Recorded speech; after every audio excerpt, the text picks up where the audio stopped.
My parents sued me to take the house I bought with my own money and give it to my sister. They even acted like it was already hers. So I exposed their lies in court and left them paying the price. I still remember standing in my own living room 3 months ago, staring at the legal papers my father had just thrown on my coffee table. My mother stood behind him with her arms crossed, that familiar look of righteous indignation plastered across her face. My sister Joanna lounged on my couch, scrolling through her phone like this was just another Tuesday, already picking out paint colors for her bedroom. "This is ridiculous," I said, my voice steady despite the rage building in my chest. "You can't sue me for a house I bought with my own money. We raised you," my mother snapped. "We sacrificed everything for you girls. The least you can do is share what you have with your sister. She needs this more than you do." Joanna didn't even look up from her phone. She just smiled, that smug little smile she'd perfected over 32 years of being the favorite child, the one who could do no wrong, the one who dropped out of 3 different colleges, couldn't hold a job for more than 6 months, and still lived with our parents because she was finding herself. I'd bought this house 18 months ago, 3 bedrooms, 2 bathrooms, a small backyard in a decent Portland neighborhood. Nothing fancy, but it was mine. I'd saved for 8 years working overtime as a software engineer, living in a studio apartment that barely fit a bed, eating ramen more nights than I care to remember. I'd put down 20% qualified for the mortgage on my own and signed every single paper myself. My parents hadn't contributed a single dollar. But apparently that didn't matter because Joanna wanted a house, and what Joanna wanted, Joanna got. That's how it had always been. When she wanted to go to private school, I got pulled out of my music lesson. When she wanted a car at 16, my college fund got raided. When she wanted a European vacation at 25, my parents borrowed $5,000 from me that I never saw again. And now she wanted my house. "You have until Friday to agree to transfer the deed," my father said, his voice cold. "Or we file the lawsuit. We've already talked to a lawyer. We have grounds." Grounds, I laughed, but there was no humor in it. "What grounds?" "We helped you buy it," my mother said smoothly. "We co-signed the loan. That makes us part owners." The lie was so blatant, so absurd, that for a moment I couldn't speak. They hadn't co-signed anything. They hadn't even known I was house hunting until I'd already closed on the property. But as I looked at their faces, I saw they actually believed they could pull this off. I picked up my phone and opened my camera app. "Say that again," I said quietly. "Put that away," my father barked, but I didn't. I held the phone steady and said, "You just claimed you co-signed my mortgage. That's a lie. You had nothing to do with this purchase. And now you're threatening to sue me for property you have no legal claim to. I want that on record." My mother's face went red. "How dare you record us in your own home? My home," I corrected. "Which I'm starting to think you all need to leave, right now." Joanna finally looked up from her phone. "You're being so selfish, Teresa. Mom and Dad gave you everything growing up. The least you can do is help me out now that I need a place. You're 32 years old," I said flatly. "Get a job. Pay rent somewhere like a normal adult." "See?" My mother pointed at me triumphantly. "This is exactly the attitude we're talking about. So selfish, so ungrateful. We didn't raise you to be like this." Actually, they had. They'd raised me to be self-sufficient because they'd spent all their time and money on Joanna. They'd taught me that I couldn't depend on anyone but myself because they'd made it crystal clear I wasn't their priority. Every achievement I'd earned, every goal I'd reached, I'd done alone while they cheered for my sister from the sidelines of her perpetual mediocrity. "Get out," I said. "All of you. Now. We'll be back with a lawsuit," my father threatened. "I look forward to it," I replied. They made good on their threat. 1 week later, a process server showed up at my door with official court documents. My parents were suing me for unjust enrichment and claiming they had an oral agreement that entitled them to half ownership of my house. The lawsuit demanded I either transfer 50% of the property to Joanna or sell it and split the proceeds with her. I sat at my kitchen table reading through the legal filing, my coffee going cold beside me. The document was surprisingly detailed. They claimed they'd provided financial support throughout my 20s that had enabled me to save for the down payment. They alleged they'd given me advice and assistance during the home buying process that constituted a material contribution. They even suggested they'd helped with repairs and maintenance after I moved in. Every single claim was either a complete fabrication or a grotesque distortion of reality. The $5,000 they'd borrowed from me 5 years ago, they'd reframed it as a gift they'd given me. The one time my father had helped me hang curtain rods, now that was substantial home improvement labor. My mother bringing over a casserole, twice ongoing financial support through provision of meals. It would have been funny if it wasn't so enraging. I called my friend Katerina, who worked as an accountant at a firm downtown. She came over that evening with a bottle of wine and her professional skepticism. "This is insane," she said, flipping through the pages. "Do they actually think a judge will believe this? I don't know what they think anymore," I admitted. "But I need a lawyer, a good one." Katerina nodded. "I know someone, Clara Pierce's. She handles family law cases and she doesn't mess around. Let me make a call." 2 days later, I sat in Clara's office, a sleek space with floor-to-ceiling windows overlooking downtown Portland. Clara herself was in her mid-40s with silver-streaked hair pulled into a neat bun and eyes that seemed to miss nothing. "Walk me through the timeline," she said, pulling out a legal pad. I did. I started with my childhood, explaining the family dynamics and Joanna's favored status. I detailed every dollar I'd saved, every promotion I'd earned, every sacrifice I'd made to afford the house. I showed her my bank statements going back 8 years, proving the steady accumulation of savings. I pulled up the mortgage documents showing I was the sole borrower and owner. "They didn't co-sign," Clara asked. "They weren't even on the application. The bank has records, and they're claiming they helped you financially." The opposite, actually. I opened my phone and showed her my Venmo history. "Here's the $5,000 they borrowed and never paid back. Here's another $2,000 from 3 years ago. Here's $800 from last Christmas when they said they were short on their electric bill." Clara's expression didn't change, but I saw her pen move faster across the page. "You kept records of all of this." "I keep records of everything," I said. "It's just how my brain works. Every transaction, every conversation that matters, every agreement. I have emails, texts, bank transfers, everything." "Everything," Clara leaned forward slightly. "Everything." For the first time, she smiled. "Then we're going to destroy them." Meanwhile, my parents were escalating their campaign. They showed up at my workplace, causing a scene in the lobby until security escorted them out. They called me at all hours, leaving voicemails that alternated between guilt trips and threats. My mother left a message crying about how I was tearing the family apart.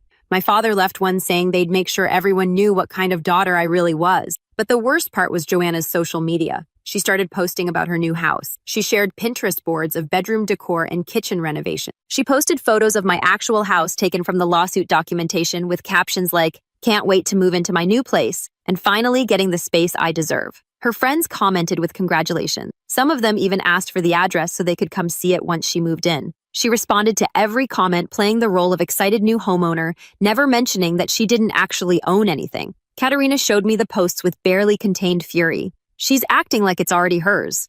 "Let her," I said quietly. "Let them all get comfortable with the fantasy," because I was building something they didn't know about. Every threatening text message, every voicemail, every social media post I was documenting and forwarding to Clara. She was building a file that grew thicker by the day. "They're making this easy," Clara told me during one of our meetings. "Most cases like this come down to he said, she said. But your parents are creating a documented record of harassment and false claims, and your sister posting about the house as if she owns it. That's going to look very bad in front of a judge." "How bad?" I asked. Clara's smile was sharp. "Bad enough that we're going to countersue for legal fees, emotional distress, and defamation. By the time we're done, they're going to regret ever filing this lawsuit." My parents' lawyer sent demand letters. Clara responded with requests for documentation of every claim they'd made. They couldn't produce evidence of co-signing because it never happened. They couldn't show proof of financial contributions because there weren't any. Their entire case rested on their word against mine. But I had more than my word. I had 8 years of financial records. I had mortgage documents. I had emails from the real estate agent, the loan officer, the home inspector, all showing that I'd handled the purchase entirely alone. I had text messages where my parents explicitly acknowledged I'd bought the house myself. One message from my mother sent right after I'd closed on the property read, "Congratulations on your new house. We're so proud you did this all by yourself." Clara added it to the file with visible satisfaction. The preliminary hearing was set for 6 weeks out. In that time, my parents tried everything. They sent my aunt to guilt trip me. They had my cousin call and plead for family unity. They even had their priest contact me to talk about forgiveness and sharing. I told every single one of them the same thing: "See you in court." The harassment intensified as the court date approached. My parents started driving by my house at odd hours. I installed security cameras and caught them on video peering through windows, testing door handles, even trying to use what looked like an old key they thought might still work. It didn't.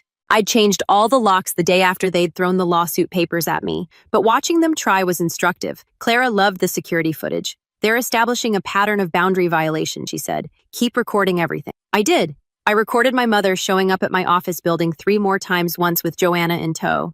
They'd tried to get past the front desk, claiming it was a family emergency. My coworker Jessica had filmed the entire scene on her phone when security got involved. My mother screaming that I was an ungrateful daughter. Joanna crying theatrical tears about how I'd stolen her future security guards, physically guiding them toward the exit. "This is gold," Clara said when I showed her Jessica's video. "But it's also concerning. Have you considered a restraining order? Will that hurt the lawsuit?" "It'll help it. Shows you're the reasonable party trying to protect yourself from their escalation." We filed for a temporary restraining order that same week. The judge granted it immediately after reviewing the security footage and the log of harassing messages. My parents were ordered to stay at least 500 feet away from my home and workplace. They violated it within 48 hours. My doorbell camera caught my father walking right up to my front door and leaving an envelope taped to it. Inside was a handwritten letter from my mother, 6 pages of guilt, manipulation, and threats. She wrote about how much pain I was causing them, how Joanna was suffering because of my selfishness, how the family would never forgive me if I didn't do the right thing. The letter also included a new threat. If I didn't drop my counterclaims and agree to give Joanna the house, they would tell everyone in our extended family that I'd stolen money from them over the years. They'd make sure my grandparents, cousins, aunts, and uncles all knew what a thief and liar I was. I photographed every page and sent it to Clara. Restraining order violation, witness intimidation, and now threats of defamation, Clara said. They're burying themselves. File a police report for the violation. I did. The responding officer was sympathetic, especially after I showed him the pattern of behavior. He took copies of everything and told me the district attorney would likely pursue charges for the restraining order violation. Your parents are making a lot of bad decisions, he said carefully. That's been true my whole life, I replied. While the criminal complaint worked its way through the system, I focused on preparing for the actual lawsuit. Clara had me write out a detailed timeline of every interaction with my parents over the past decade, noting every time they'd borrowed money, every time I'd helped them, every time they'd prioritized Joanna over me. The document ended up being 37 pages long. This is thorough, Clara said, reading through it. Almost too thorough. We'll need to condense it for court. But this gives me everything I need to understand the family dynamic. She also had me gather witnesses. Katerina agreed to testify about the loans my parents had never repaid since she'd been present for some of those conversations. My former roommate from my studio apartment days agreed to testify about how frugally I'd lived while saving. Even my mortgage broker agreed to provide a statement confirming that my parents had never been involved in the purchase process. Meanwhile, Joanna's social media activity reached new heights of delusion. She posted a photo of herself holding paint samples against my living room wall. She tagged the location as my new home and wrote a long caption about fresh starts and family support.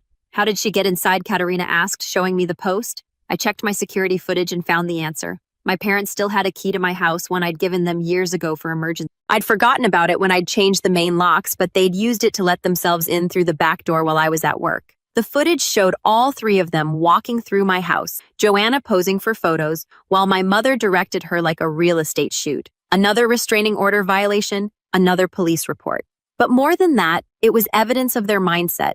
They genuinely believed the house was already theirs or would be soon. They were acting like the lawsuit was a formality, like the outcome was predetermined in their favor. Clara filed an emergency motion to have them held in contempt. The judge granted it and scheduled a hearing. At that hearing, my parents showed up with their lawyer, a middle-aged man named Gerald, who looked increasingly uncomfortable with his clients. The judge, an older woman named Francisca Montero, reviewed the security footage with obvious displeasure. Mr. and Mrs. Carvalho, she said, her voice cold. You were explicitly ordered to stay away from your daughter's property. Yet here we have video evidence of you not only violating that order, but entering her home without permission. What do you have to say for yourselves? My father started to speak, but Gerald cut him off. Your Honor, my clients believed they had a right to access the property given the pending lawsuit regarding ownership. Judge Montero's expression didn't change. The lawsuit hasn't been decided. Until it is, Teresa Carvalho is the sole legal owner, and your clients committed criminal trespass. I'm finding them in contempt and ordering them to pay a $5,000 fine. If there are any further violations, I'll consider jail time. My mother burst into tears. My father's face went purple with rage. Joanna, who'd come to watch, stood up and shouted, This is so unfair. That's our house. Sit down, Judge Montero snapped, or you'll join them in contempt. Joanna sat, but the damage was done. Her outburst, captured by the court reporter, would be part of the official record. Clara caught my eye and gave me the smallest nod of satisfaction. After the contempt hearing, my parents' lawyer requested a meeting with Clara. We met in a conference room at his office, Gerald looking tired, and my parents looking defiant. My clients are willing to drop the lawsuit, Gerald said carefully, if Teresa agrees not to pursue her counterclaim. Absolutely not, Clara replied. Your clients filed a frivolous lawsuit, violated a restraining order multiple times, trespassed in my client's home, and engaged in a campaign of harassment and intimidation. We're going to trial, and we're going to win. Be reasonable. Gerald tried. Families shouldn't destroy each other over property. Then your clients shouldn't have tried to steal my client's house, Clara said flatly. My mother leaned forward. Teresa, please. We're still your parent. We love you. Can't we work this out? I looked at her. This woman who'd spent my entire life making it clear I was the spare child, the backup, the one who existed to support Joanna's dream. I thought about every birthday she'd forgotten while throwing elaborate parties for my sister. Every graduation she'd missed because Joanna had some minor crisis that needed attention. Every time she'd told me to be more understanding, more giving, more selfless, while Joanna took and took and took. You never loved me, I said quietly. You loved what I could provide, the money I could lend, the problems I could solve, the resources I could give to Joanna. That's all I've ever been to you. An ATM machine with a daughter-shaped front. That's not true, my mother gasped. It is true, and we both know it. I stood up. See you in court. The trial date arrived on a cold morning in early December. I met Clara outside the courthouse, both of us carrying file boxes full of documentation. She'd warned me that the trial might last 2 or 3 days given the amount of evidence we planned to present. Inside, my parents sat with Gerald at the plaintiff's table. Joanna was in the gallery along with my aunt and 2 cousins my mother had recruited as supporters. On my side of the room sat Katerina Jessica from my office and my mortgage broker, all prepared to testify. Judge Montero entered, and we all rose. She took her seat, reviewed the case file briefly, and then looked at both tables. This case involves a dispute over property ownership, she began. The plaintiffs, Domingos and Beatriz Carvalho, claim they have an ownership interest in property located at 2847 Northeast Morrison Street, currently titled solely to the defendant, Teresa Carvalho. The plaintiffs seek a court order requiring the defendant to transfer 50% ownership to their other daughter, Joanna Carvalho, or alternatively, to sell the property and divide the proceeds. The defendant has filed counterclaims for frivolous litigation, harassment, and emotional distress. We'll begin with the plaintiff's case. Mr. Gerald. Gerald stood and began his opening statement. He painted a picture of dedicated parents who'd sacrificed everything for their daughters, who'd supported Teresa financially throughout her 20s, and who had a reasonable expectation that they'd share in the benefit of the home they'd helped her purchase. He characterized the lawsuit as a simple dispute over an oral family agreement that Teresa was now trying to avoid. It was all very sympathetic, very emotional, and completely disconnected from reality. Then, Clara stood for my opening statement. Your Honor, this case is about entitlement, not equity. The plaintiffs made no financial contribution to the purchase of the property in question. They didn't co-sign the mortgage. They didn't provide the down payment. They didn't help with closing costs. What they did do was borrow thousands of dollars from Ms. Teresa Carvalho over the years, money they never repaid. What they did do was prioritize their older daughter, Joanna, throughout Teresa's life, providing her with financial support while expecting Teresa to be self-sufficient. And what they're doing now is attempting to use the court system to take property they have no legal right to simply because they believe their daughter owes them something for the basic parental responsibilities they failed to fulfill adequately. She paused, letting that sink in. Over the next 2 days, we will present clear and convincing evidence that this lawsuit is not only meritless, but was filed in bad faith as part of a pattern of harassment and manipulation. We will show bank records, mortgage documents, and testimony from multiple witnesses. We will show security footage of the plaintiffs violating a restraining order and trespassing in Teresa's home. We will show social media posts where Joanna Carvalho falsely claimed ownership of the property before any court decision. And we will ask this court not only to dismiss the plaintiffs' claims with prejudice, but to award substantial damages to Teresa for the harm they have caused. Gerald called my father as his first witness. Under questioning, my father testified about how hard they'd worked to raise 2 daughters, how they'd always treated us equally, how they'd provided emotional and financial support throughout our lives. And did you contribute financially to Teresa's ability to purchase the house? Gerald asked. Yes, my father said. We gave her money over the years, thousands of dollars. Did you expect to be repaid? No, it was family help. That's what families do. Clara's cross-examination was surgical. Mr. Carvalho, you testified that you gave Teresa thousands of dollars over the years. Do you have any documentation of these gifts? It was cash mostly. No checks. No bank transfers, no records at all? No. Interesting. Clara pulled out a document. Because I have records of multiple Venmo transfers from Teresa to you. Here's $5,000 in June 2020 with the memo loan for car repair. Here's $2,000 in March 2021 with the memo help with bills. Here's $800 in December 2023 with the memo electric bill help. But these aren't gifts to Teresa. These are loans from Teresa that you never repaid. My father's face reddened. Those were different transactions. Were they? Because you just testified under oath that you gave Teresa thousands of dollars, but the only documented financial transactions between you show money flowing in the opposite direction. So either you're mistaken or you're lying. Which is it? Objection. Gerald stood. Argumentative sustained, Judge Montero said, but I'll allow the question in a different form. Clara nodded. Mr. Carvalho, can you provide any evidence whatsoever of money you gave to Teresa? Long pause. No, thank you. No further questions. My mother testified next, claiming they'd provided ongoing support through meals, childcare advice, and help with home maintenance. Clara shredded that testimony too, pointing out that I had no children, needed no childcare advice, and had documentation from professional contractors for every repair done to the house. Then Gerald made a crucial mistake. He called Joanna to testify. Joanna took the stand wearing what I recognized as a new dress, probably bought on credit she'd never pay off. She smiled at the judge like they were friends meeting for coffee. Ms. Joanna Carvalho, can you describe your relationship with your sister, Gerald asked. We've always been close, Joanna said. Teresa is like my best friend. That's why I don't understand why she's being so difficult about sharing the house. Did Teresa ever indicate she planned to share the property with you? Yes. She told me when she was buying it that there would always be room for family. She said we'd always have a place with her. It was a lie. I'd never said anything remotely like that. Clara stood for cross-examination with visible anticipation. Ms. Joanna Carvalho, you testified that you and your sister are very close. Is that correct? Yes. When was the last time you visited Teresa before this lawsuit began? Joanna hesitated. I'm not sure exactly. Was it within the last year? Probably not. 2 years I've been busy. I see. So you're very close, but you haven't visited in over 2 years. Now let's talk about your social media activity. Clara pulled out printed screenshots. This is your Instagram account, correct? Yes. And this post from 6 weeks ago shows you holding paint samples in Teresa's living room with the caption, "Can't wait to decorate my new home." Did you post that? Yes, but. And this post shows you in Teresa's kitchen with the caption, "First meal in my new place coming soon." Did you post that too? I was just excited about the possibility. These posts weren't about possibilities. They stated ownership. You called it my new home and my new place. You even tagged the location. Isn't it true that you were acting as if you already owned the property despite having no legal right to it? Joanna's face flushed. I just thought after the lawsuit it would be mine. After the lawsuit. So you were counting on this court case to give you property you didn't purchase, didn't pay for, and had no legal claim to. Is that accurate?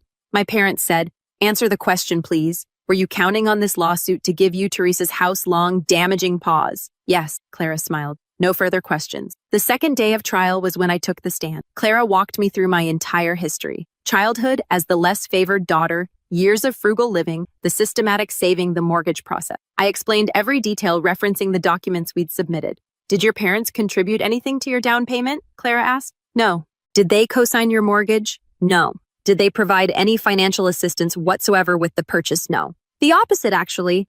I'd loaned them money multiple times over the years that they never repaid. How much total? $7,800. Documented through Venmo and bank transfers. Gerald's cross-examination tried to paint me as cold and ungrateful, but I'd prepared for this. Every question he asked, I answered with specific facts and dates. When he suggested I owed my parents for raising me, I calmly pointed out that parents have a legal obligation to care for their minor children, and that obligation doesn't create a debt the child must repay in adulthood. After my testimony, Clara called her witnesses. Katerina testified about the loans and my frugal lifestyle. Jessica testified about my parents' harassment at my workplace. My mortgage broker testified that I'd qualified independently and that my parents had never been mentioned in any documentation. Then Clara played the security footage. The courtroom watched in silence as my parents and Joanna walked through my house. Joanna posing for photos, my mother pointing out features like a real estate agent. The timestamp showed they'd been inside for 43 minutes, going through rooms, opening closets, even checking the garage. This occurred after the restraining order was issued, Judge Montero asked. Yes, Your Honor, Clara confirmed. They entered using an old emergency key the defendant had given them years prior,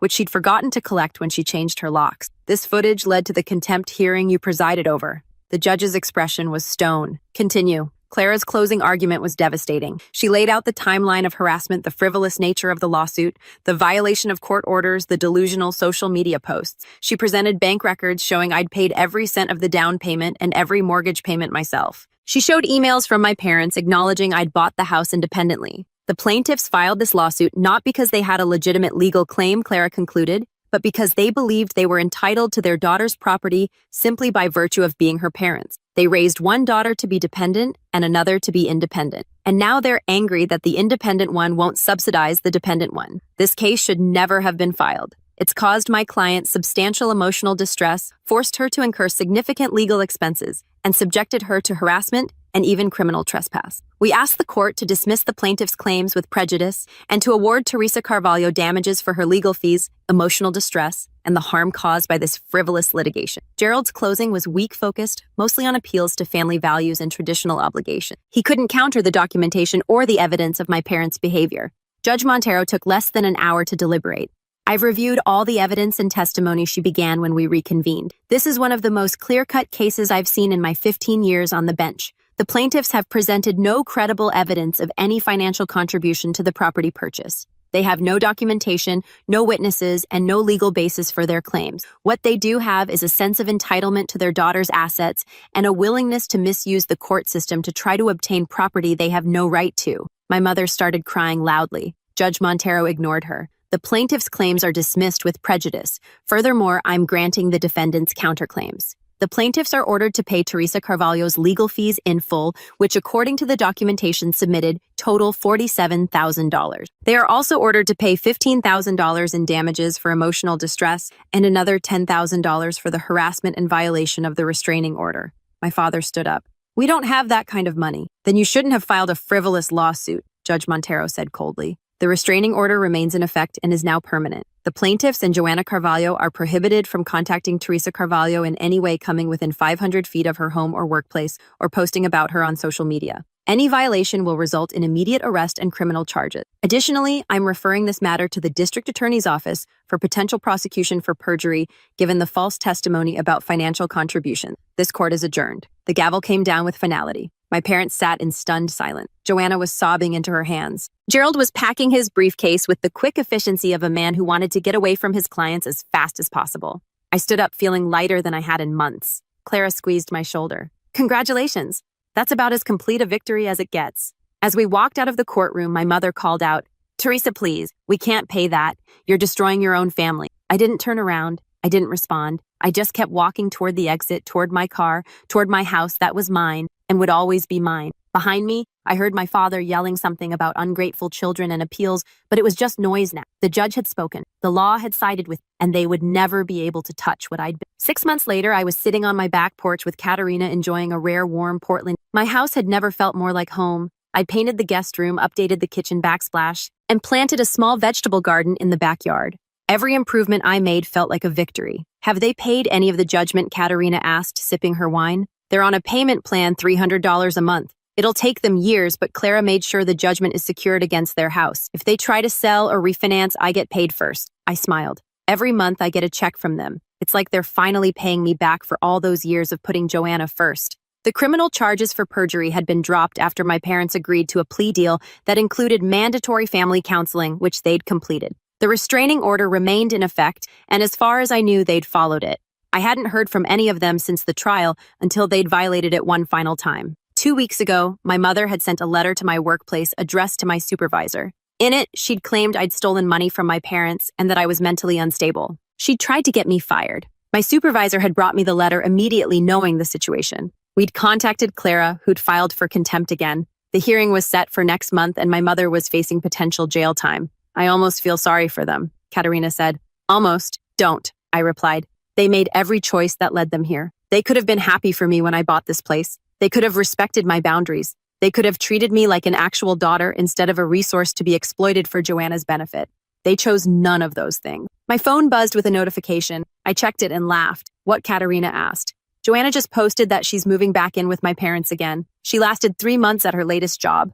I showed her the post, which included a photo of Joanna looking sad but defiant, with a caption about family bonds and temporary setbacks. Some of the comments were sympathetic, but several were from people who'd clearly followed the drama, asking pointed questions about the lawsuit and why she thought she could take her sister's house. Joanna had deleted those comments, but not before I'd screenshot them. She'll never change, Katerina observed. No, she won't, but that's not my problem anymore. I set my phone aside. You know what the best part is? I don't feel guilty. For the first time in my life, I put my needs first. I defended what was mine, and I don't feel even a little bit bad about it. You shouldn't. You earned everything you have. Exactly. And they earned everything they got to, just not in the way they wanted. The judgment against my parents had consequences beyond the monthly payments. Their credit was destroyed. They'd had to take out a loan to pay their own legal fees secured against their house. My father had tried to get a part-time job to help cover costs, but at 56 with a spotty work history, options were limited.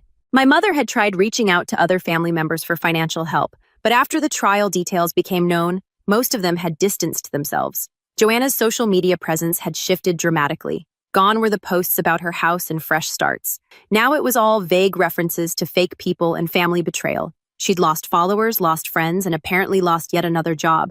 They'd built their lives on the assumption that I would always be there to support them, to bend to their will, to sacrifice my own well-being for Joanna's comfort. When that assumption proved false, their entire structure collapsed and I was thriving. I'd gotten a promotion at work partly because I was no longer distracted by constant family drama. I'd started dating someone I met through a hiking group, a woman who respected boundaries and understood the concept of earned success. I was investing in my house, my career, and my future. Every day I lived in the home I'd worked so hard for was a reminder that I'd won, not just the lawsuit, but something bigger. I'd won my independence. I'd won my self-respect. I'd won the right to live my life on my own terms without the weight of their expectations and demands. My parents had tried to take my house and give it to my sister. Instead, they'd lost their credibility, their financial stability, and whatever relationship they might have salvaged with me. They'd played a game they couldn't win, and now they were paying the price. The evening grew darker, and Katerina eventually headed home. I stayed outside a while longer, looking at my house, my sanctuary, my proof that hard work and determination could overcome even family toxicity. Inside, everything was exactly as I wanted it. No unwanted guests, no manipulative parents, no entitled sister thinking she could claim what wasn't hers. Just me, my space, and the satisfaction of knowing that sometimes justice actually prevails. They'd tried to destroy what I'd built. Instead, they destroyed themselves, and I was perfectly fine with that.